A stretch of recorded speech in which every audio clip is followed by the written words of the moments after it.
Welcome to the show. Today we're going to talk about the bullwhip effect. This is an interesting phenomenon that happens in economics, generally with supply chain, where small changes in the sort of rate of ordering, the rate of consumption can have a big effect, kind of like a bullwhip. So that's what we're going to talk about today.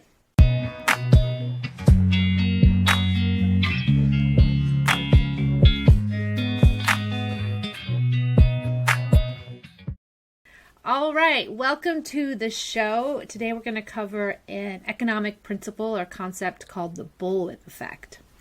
And what it means essentially is that small changes in a system that is used to equilibrium, used to things being consistent, can have an amplifying effect. So you think about like a bullwhip, if you were to whip something, you kind of just this small movement with your hand creates this very large amplitude, this large kind of movement in the actual whip itself. So that's sort of the idea here. And I'm going to tell you a little story first before we get into my cool graphics.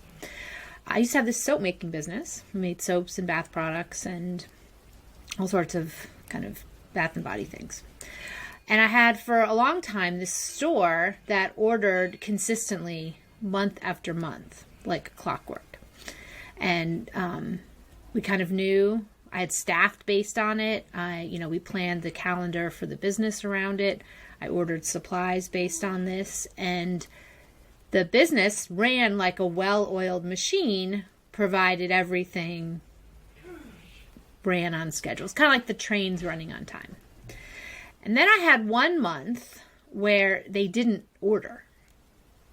And normally, in a large business, that wouldn't be that big of a deal. But for me, it was a huge deal because this sort of system that ran consistently wasn't really built to handle a change like that. It's kind of a little similar, honestly, to what happened during COVID when there was a toilet paper shortage. And you might have gone to the store. I will say I went to the store and, I didn't really need a lot of toilet paper, but I had heard that there wasn't much there. So I kind of bought more than I necessarily needed and sort of stocked up, which meant that the stores were short. And the rate that I normally ordered got messed up because there was a point where the shortage ended, but I didn't need to buy at the rate that I normally would have, because I had stocked up.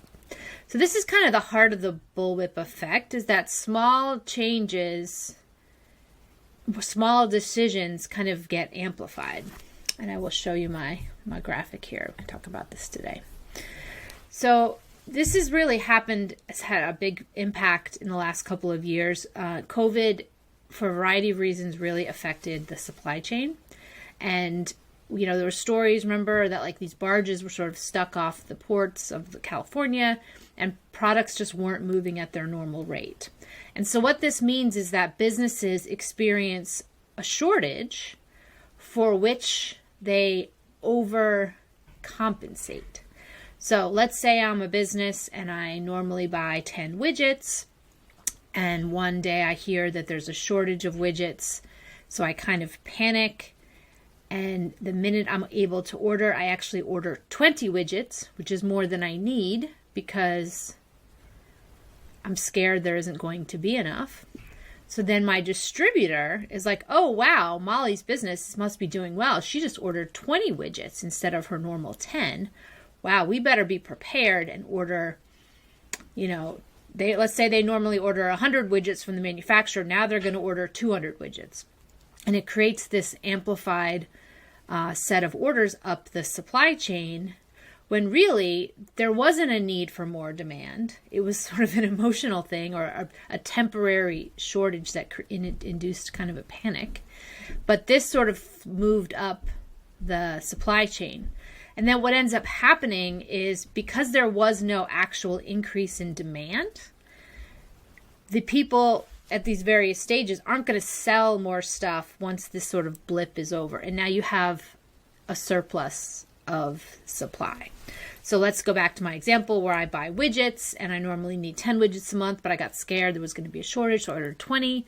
Well, now I've got 20 widgets, but I only have 10 widgets worth of buyers. So now I have this oversupply that creates a problem. It might not sound like a big deal when you're talking about 10, but when you have very large companies that are part of really rigid, organized supply chains, these changes actually have big consequences. And one thing that I've sort of learned a lot about the global supply chain is it loves consistency.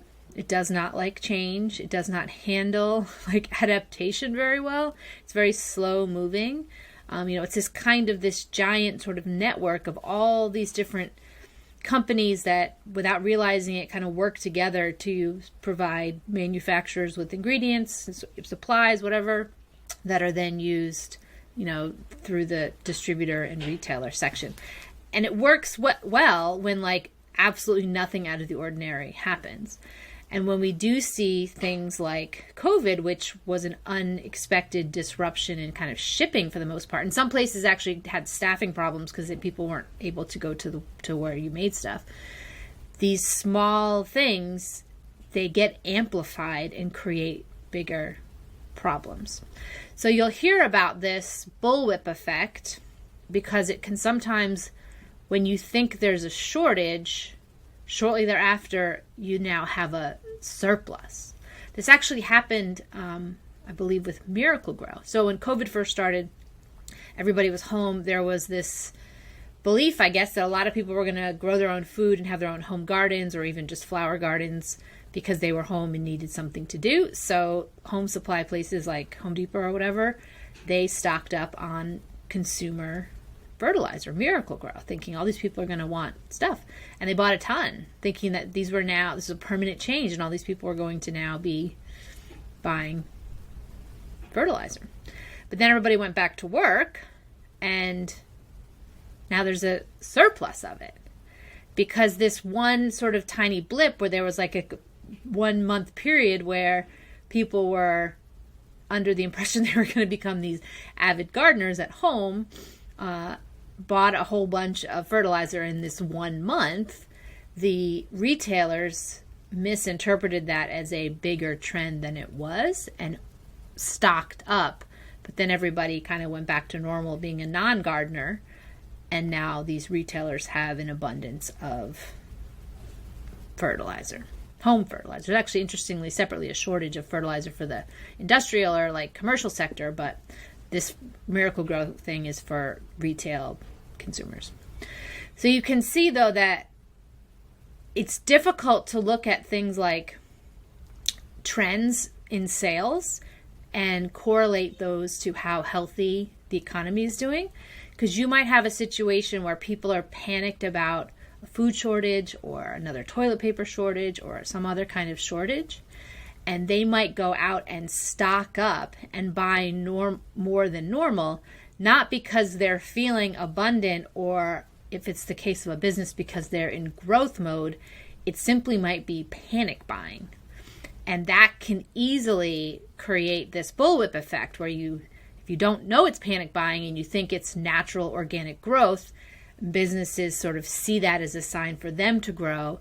It creates these problems down the road. So this is one of the challenges of looking at data sometimes and trying to assign meaning to it, is that the bullwhip effect can lead people to incorrectly assume that what looks like growth is trending, where it might simply be like a boop and go back down because it was an anomaly. So that is the bullwhip effect for you in a nice summary. So if you like to learn about these kinds of things and have conversations about geopolitics, blockchain technology, and the future of money, join me in my new group on locals, twostepsahead.locals.com. I'll put the link in the description, and we'd love to have you over there to have some conversations about where is this world going, how can we prepare for it, and what opportunities are there for all of us to make some money and increase our wealth as a result. All right, we will see you in the next video.